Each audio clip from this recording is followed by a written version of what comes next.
Good afternoon, everybody, and welcome to the Traveling Guru's Guide to the Cheap Airfare. I want to keep this very short today as I want it to be my introduction to teaching people how to do some things all by themselves.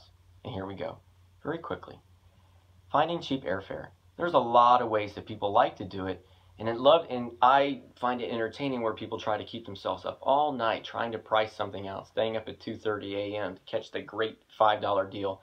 But let me just summarize what we do as travel professionals and what I recommend to other travel agents that are out there and other core businesses that do travel, especially when we're looking at published airfare. This isn't contract fare, this isn't group airfare, it's just published airfare, which occurs when what I see as a travel professional is what you see online as well. And here it is. Cheap airfare. Go to google.com, type in Google Flights. And what you will see after you put in your from and to information is very similar to any other Travelocity or kayak type third-party services. You put in your from and to, the dates. I want to leave then, I want to come back now. And what they do is Google Flights will turn around and do a very quick analytical summary of times, the cheapest time to fly, and a recommendation.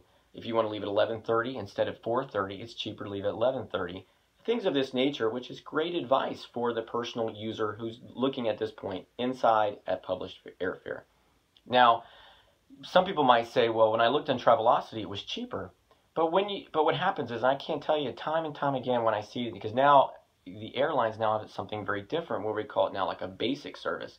And a basic service is where you may not get and you will not get overhead capability. So you can put a bag in your lap, but you can't put it in the overhead. Google Flights and that system that Google uses doesn't have an agenda to provide you some sort of alternate cheaper flight by creating an a la carte, take it off the plate. So yeah, it was $20 cheaper to go to Travelocity instead of using the Google analytical tool, but what you didn't see was how they came upon it.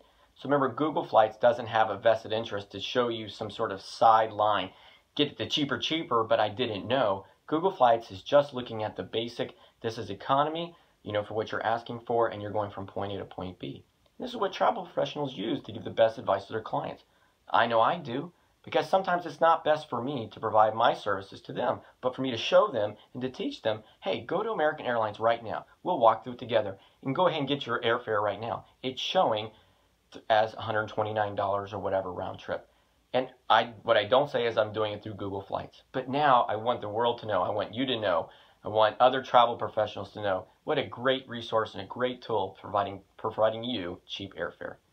That's it. Thank you very much for tuning in to Traveling Guru, and I look forward to our next Poor Man's Guide to You'll Find Out. Thank you very much. If you'd like to see my one page, if you'd like me to email you my one-page executive summary of cheap travel, a nice singular page to help you kind of summarize the tips and tricks that I find getting around from point A to point B, please give me your email, give me your name, and I'll send that to you within the day. Along with that, I'll send you my weekly travel deals, which everybody loves getting because it's just a wonderful thing to look at. All right, thank you very much, and have a great day. Thank you very much. Bye-bye.